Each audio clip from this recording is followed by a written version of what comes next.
All right. So yeah, like Chris mentioned, I'm gonna talk today about switchboard navigation and a little bit of the overall app layout. And I wanted to start by just showing what it looks like today um, in terms of our navigation in switchboard. So um, it is very basic. It is kind of like horizontal nav. There's some issues with it where if you make the screen smaller, it doesn't gracefully respond in sort of like a collapse menu or anything like that. And there, it's important to kind of note there's two versions essentially. There's one for the customer tenant admin who is managing their instance. This is usually like a few select people in an organization have access to this. And so that in their tenant that they're in, they have a few different pages. Um, and then an internal operator, which are like GitLab team members that help, like their site reliability engineers and support staff. They help, they can see more things. And so they have a few more options there. And the other part that's kind of related to this is the configuration page, which I'm showing here from the customer view, is starting to grow a lot, and it has all of these expandable sections. And this becomes even more noticeable of an issue when you look at the internal view, where there is a lot that's just kind of been added over time. And if you were to actually expand all of these, like it's a lot of stuff on one page. And so that's a big part of the problem. Um, there's some other like strange things where the hierarchy is a bit off because you're in sort of there's two levels. There's the you're actually in a tenant or you're at the sort of root level, which I don't have a screenshot of that actually. Um, but like I'm in a tenant, and then the sort of sub pages under the tenant are actually above this breadcrumb bar. So there's kind of some strange hierarchy there. It doesn't show what page you're actually on right now. I think they're just kind of buttons. It's not going to scale well as we add more pages, and there's no sort of grouping. So I think the team kind of knows we've needed to sort of redo the nav, and now I'm starting to look into it.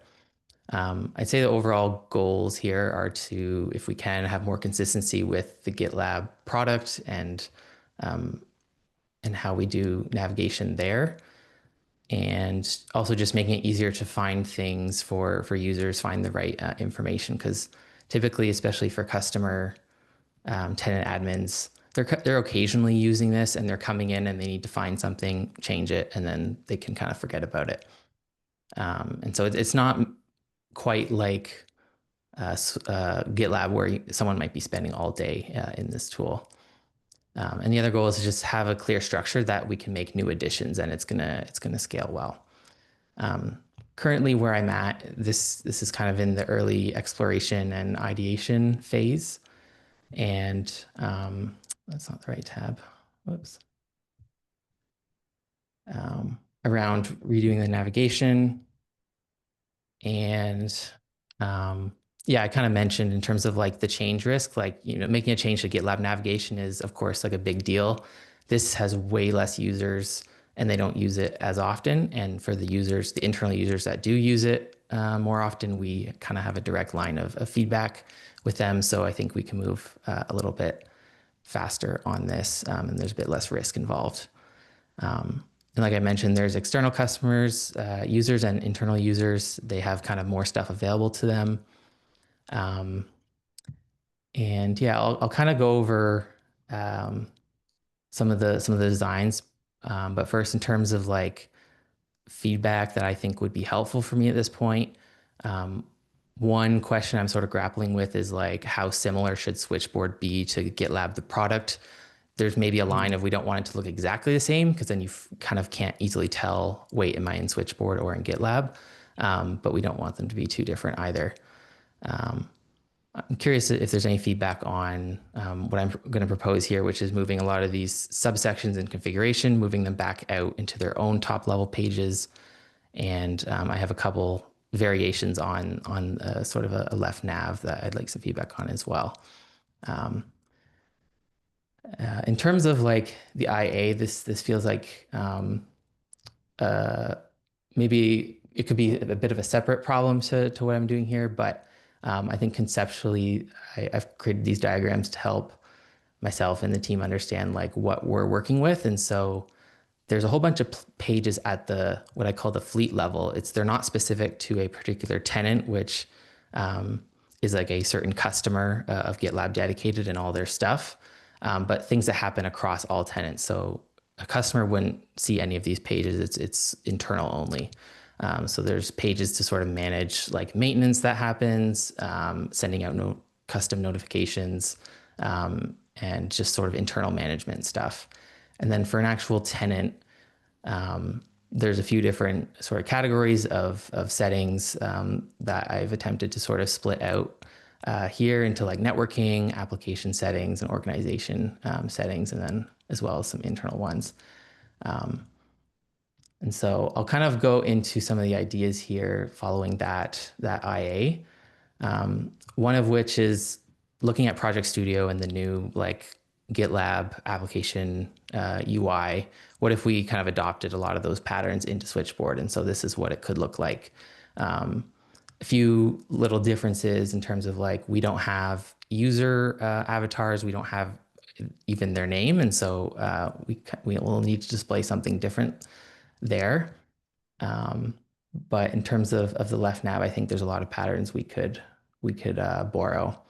So this is again at that fleet level, and this is all looking at from an internal operator's point of view. Um, so there'd be the core thing is like the list of tenants and going into them, and there's those other fleet level pages. And then if I go into a tenant, um, the proposal here is to like kind of like if you click into a group or a project, it kind of zooms in on that particular space that you're in. Um, and there'd be certain things that are only accessible to GitLab operators, which would be kind of marked like that. And this variation is looking at putting things into sort of groups similar to how GitLab navigation works today. Um, so the good thing is, the pattern exists, it scales, it can scale pretty well as we add more pages. And if we kind of do it like this, we don't need an icon for every single page, which is sort of another variation I'll show in a second. But it does feel like it could be a bit of overkill for the amount of items in the nav right now, but it will maybe set us up better for the future. Another option here is to do more of a flat nav where you don't have to click into each section. They're all just kind of exposed, but still grouped. So I think this would work, I guess, like fairly well for today, but as things get added, it might get a bit too long. What am I looking at? Yeah. And this is sort of the customer version of the nav. It's going to be slightly different because you can't get to that all tenants view. So you would just kind of land right in your tenant like this. So it's just slightly different. So I think I will just kind of pause there. I have some other things I could show, but I would be curious to hear any questions or feedback on this this work here. I love how you've implemented it using the new UI. I think that looks really great. Definitely like a drastic improvement, and love the like borrowing those patterns. I think that looks really great. I would tend to lean towards that option where you kind of have them bucketed, even if it may be overkill. I kind of like how it could scale well into the future. So that's definitely an element I liked quite a bit of that Yeah. option there. Yeah. I don't know. I see the comment here of the color may be not be enough, but to I don't know, identify the difference between Switchboard and main GitLab. But yeah, I wonder if the copy at the top is like stating Switchboard may be enough. But yeah, I'm not super familiar with the end users in particular in this case as well. So Yeah, it's like in this example, I've kind of just chosen a different color than the default, but like you can change your color in the themes. And so, yeah, I don't know that that's probably not something to rely on at least. And then just in general, Yeah. color is not a good idea to rely on for that. But yeah, it does say switchboard in the top. And I have explored kind of creating a new sort of logo for switchboard that's different from the GitLab logo. And that could be another way to help differentiate it. Mm. Um, yeah, I'm sort of struggling because I don't want to make things different just for the sake of being different. um, but yeah, I also don't want to like confuse users and like, wait, am I in GitLab or am I in Switchboard? Do users tend to, you mentioned that a lot of people just kind of pop into Switchboard and then pop out. Do they tend to operate in both worlds, like, but less so in Switchboard, or is it, exclusively Switchboard from like a usage perspective? It's very likely that they would also be using GitLab at the same time. So they would maybe change a setting in Switchboard. Like one example is like SAML providers, you have to do that in Switchboard. And to test that out, you'd have to like use the application to do that. So um, I think it's pretty common that they would probably be using both at the same time, maybe not all the time. Um, and yeah, the sort of patterns of usage that we see is like when they're initially setting up their instance, there's a lot of activity because you're setting it up for the first time and you're For testing and sure. you're changing things. And then it tends to settle down and then they don't even need to like they don't log in until there's like a problem or they need to like change something. Um, so yeah, it may not be the biggest concern if it's not something they're not going to use it every day realistically. Yeah.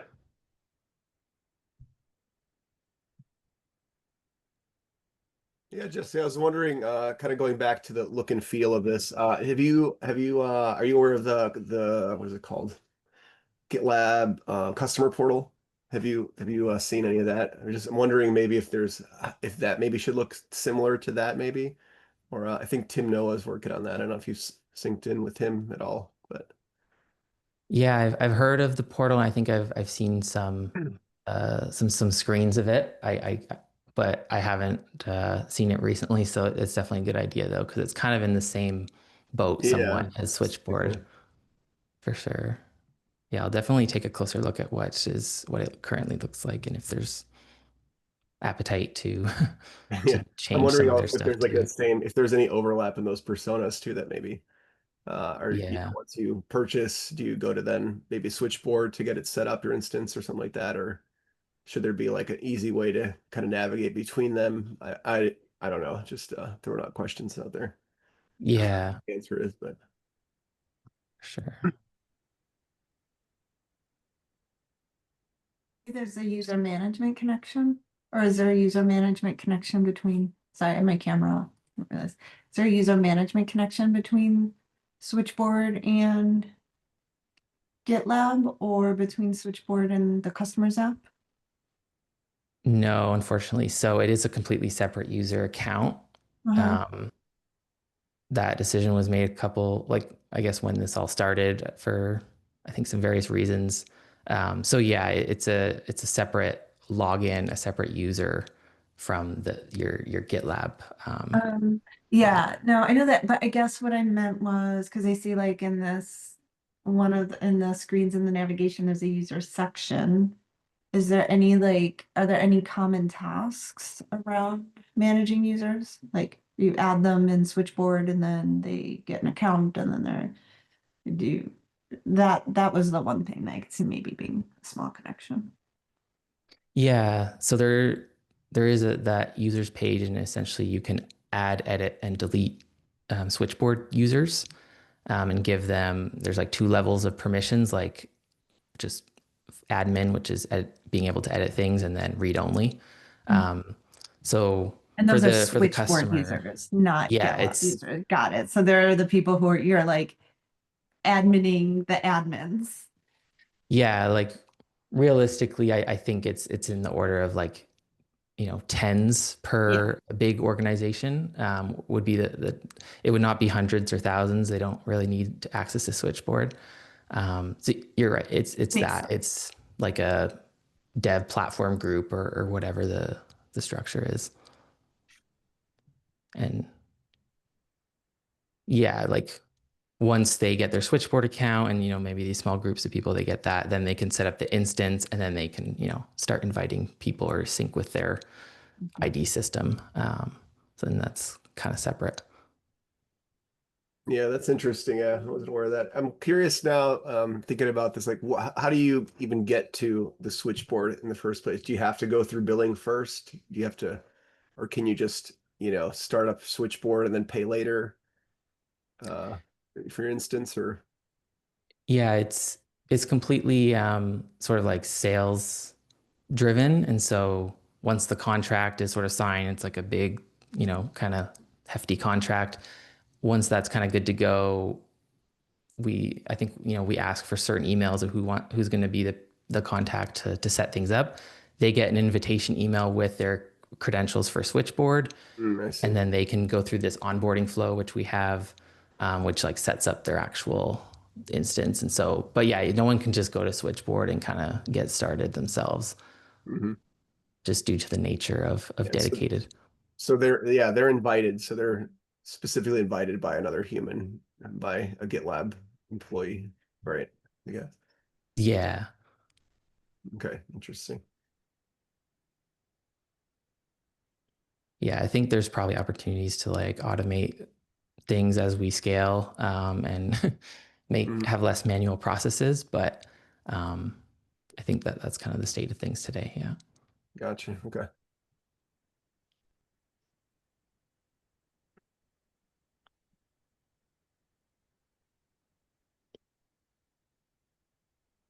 Chris, you had a few points here. Yeah. Um, so on the whole collapsible versus flat thing, Jesse is right. The buckets definitely scale better. I think it's a good question of, is that scalability needed right now? I'm not sure what the future plans are. And I bring that up because when we sort of released the redesign navigation, there was a ton of negative feedback on how many different subsections that people had to click through. Mm, We kind of had no choice because there are so many pages in the main product. Like, it wasn't something we could pull back from. But when I look at the flat list, um, for me, it's not personally at that level where everything needs to be bucketed. And I would suspect that the people who didn't like the collapsible stuff were kind of like more power user oriented anyway. They knew where everything was. They weren't bothered by sort of 20 things in the nav. They could just click and find something right away. So I don't know if that has any parallels to your user group. Um, I think that'd be the main thing. But then I also see a comment here about how, well, in this style, you need an icon for everything. And that's a different problem, which yeah. I'm never Yeah. a fan of, like forcing ourselves into an icon for every single nav item just because it looks nice with 10. Yeah, exactly. That could be solved, I guess, independently of the flat Mhm. style. Like pajamas, Yeah. their sort of website, it doesn't have any icons. So it's yeah, that's a solvable problem. It's nice to have some icons just to kind of give you a Yep. sense of what's going on. But um, yeah, and I So mean, on this, I guess my suggestion would be to lean in on the feedback from the people using this, especially since it seems to be a bit of a smaller group anyways. I yeah, personally don't think I think the overall like change to the not left nav kind of already makes it feel much more like the main GitLab product. I personally don't feel like you need to copy every interaction just because the main product does it in the first place. I think it's still worth yeah, like examining, okay, for Switchboard, what makes sense in that context. for sure. Yeah, yeah, and Because you that's have internal users and also because there are fewer customers of dedicated, are you able to, do you have more, what am I trying to ask? Do you have easier access to users? Just to get like that direct feedback? I'd say yes for internal users, Uh-huh. because they're kind of just in a sister team, and we can just very easily just ask for feedback, post an idea in their Slack channel, and get Oh, feedback yeah. that way too. Um, and it's kind of interesting because the internal users are the ones that are more like a daily user of this, whereas customers are actually less likely to be daily users of this. So they might be sort of fine with like having to click into the buckets, but our SREs that use this every day, that I could see how that would be frustrating for them. So it's a good point. That's a nice luxury too, to be able to easily ask them. Yeah.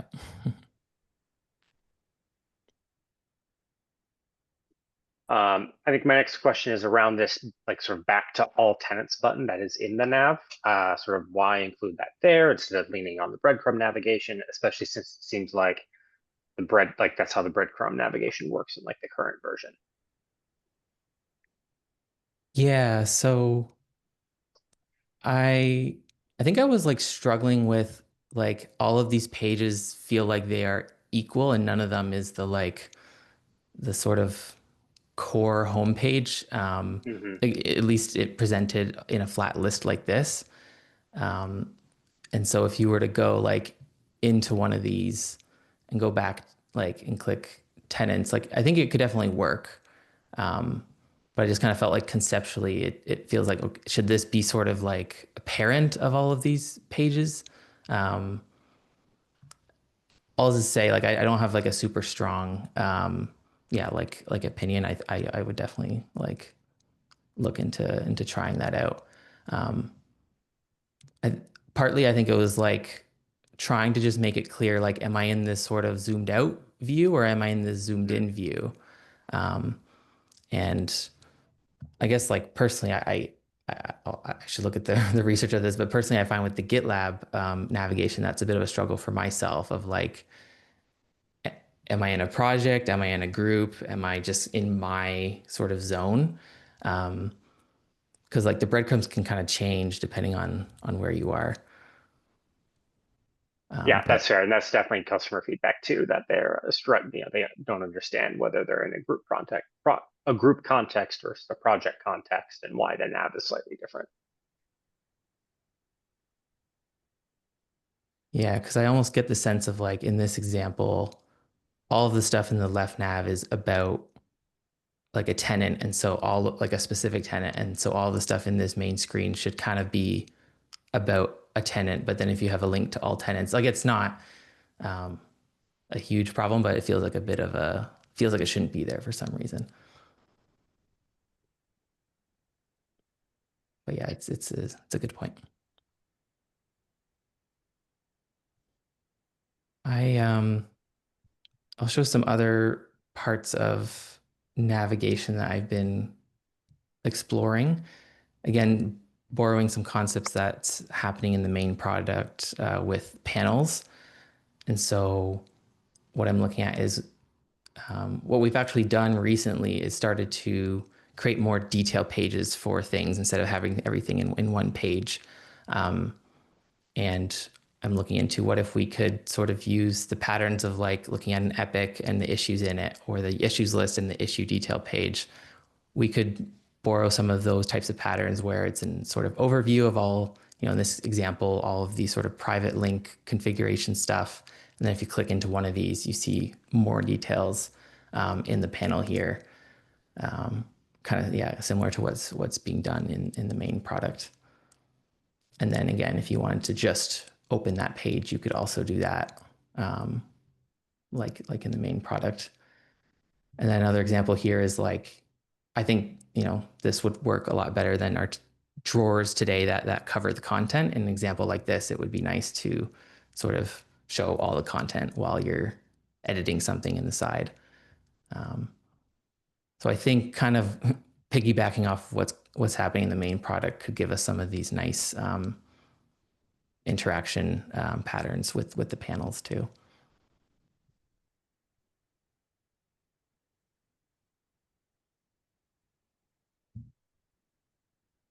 And this was I guess like an earlier option I was exploring before the new app Chrome even like came out. And so I think it's very similar in a lot of ways. It was kind of just piggybacking off of what the nav used to be in the main project. So I think a lot of these same sort of decisions still apply in terms of bucketing versus having a flat list. But one thing I noticed, I tried like the same thing with if we wanted to do this sub page navigation or panel thing. I feel like it doesn't work as well with this style because it's pretty flat and there's not sort of that round container that's kind of helping you see what is related to what. And so this feels like it maybe doesn't work as well, which is maybe a point for going with what's more current in the product. Yeah, I do agree. It does create less distinct regions having it like this. It kind of just feels like one flat surface almost. Mm-hmm.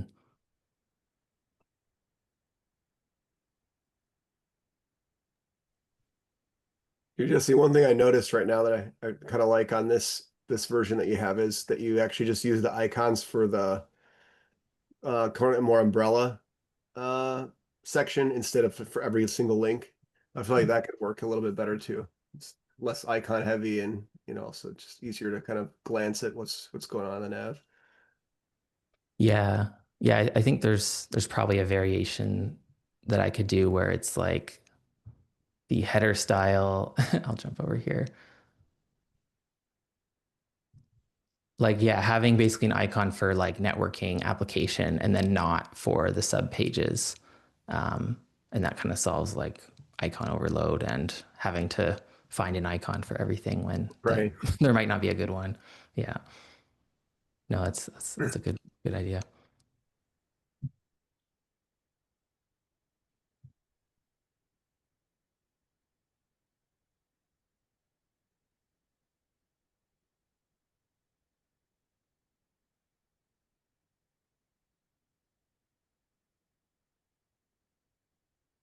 Let me see if I had anything else I wanted to share. So yeah, that's currently where I'm at. Um, the idea is to kind of come up with just iterate a little bit more, start asking our users, our internal users, for their feedback. And I'm not quite sure what level of external users, but I think we'd want to do some checking with them. Um, but I think there's a lot of, I guess, good patterns being built in the main product that I think we can take advantage of. On the technical side, I guess the unfortunate thing is my understanding is it's not in pajamas, it's not a component, and it's all moving very fast as well. So I think our team might have to duplicate some things, or maybe there's a better way to go about it. But maybe by the time this gets to implementation, there's some more stuff ready to go in the design system. But we'll see. Do you know a Quick timeline question. for when you'd be ready to start implementing it? Because we are planning to pull things from the current design direction to the design system and make them into components. But that's probably a process over the next couple months. Okay. Yeah, the idea is that we're sort of roughly planning that this would happen in the next quarter. So it might make sense if you're planning to do that anyways to just wait it out a little bit. But I think we'll have to talk to the team to Yeah, figure let out. me know when you are planning implementation, and I can give you a better sense of the timeline for that. Okay. Yeah, I would very much hesitate to tell you to wait for us on that because there's still just other moving pieces going on. For sure.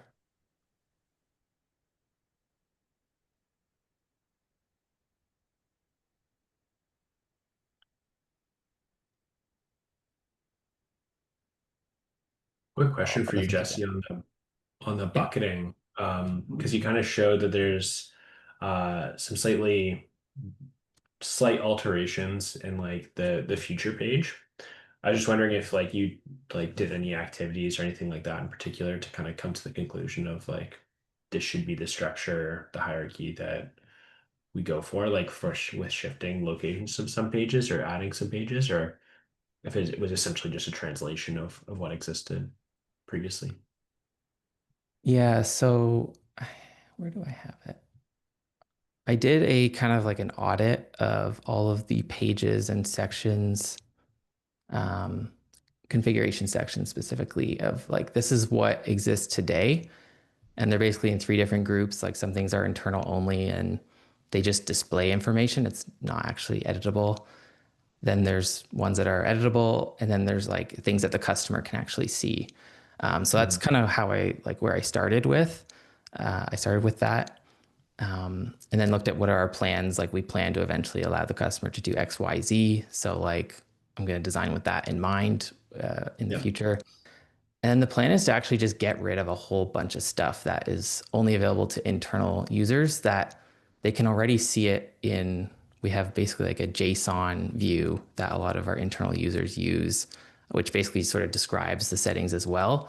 So it's just like another way to see it. And I need to validate that it's not like really heavily used, but my hypothesis is that it's not actually used much. And then we can just get rid of a whole bunch of these things and just like clean it up essentially.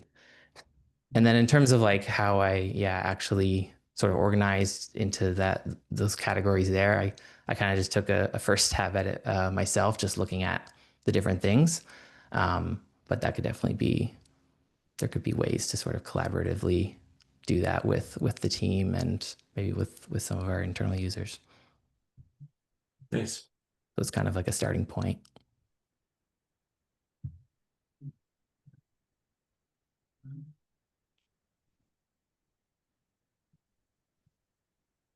Is there any other questions or feedback on any of this?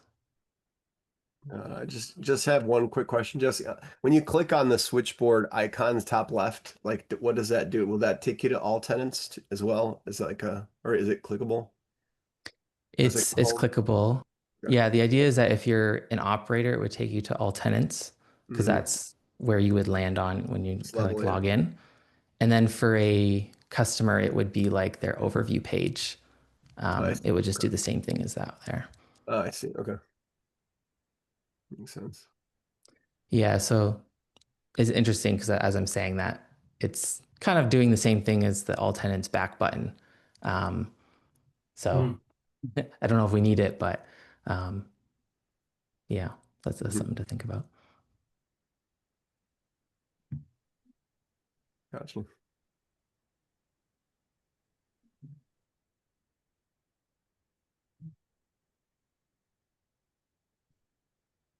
Thanks for writing out.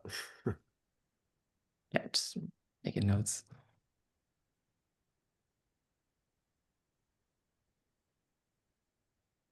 Any other questions or feedback?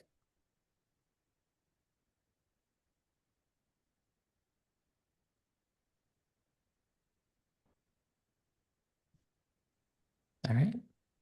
Well, if you think of anything else, feel free to just leave little notes in the doc here or in the Figma. But yeah, I really appreciate the feedback, and yeah, I'll definitely be looking at some iterations on this. Thanks a lot for sharing, Jesse. I Yeah, no will problem. upload the recording and we'll share it in the UX channels. Cool. Sounds great. See you, everyone. See y'all. Thanks. So Bye. Bye.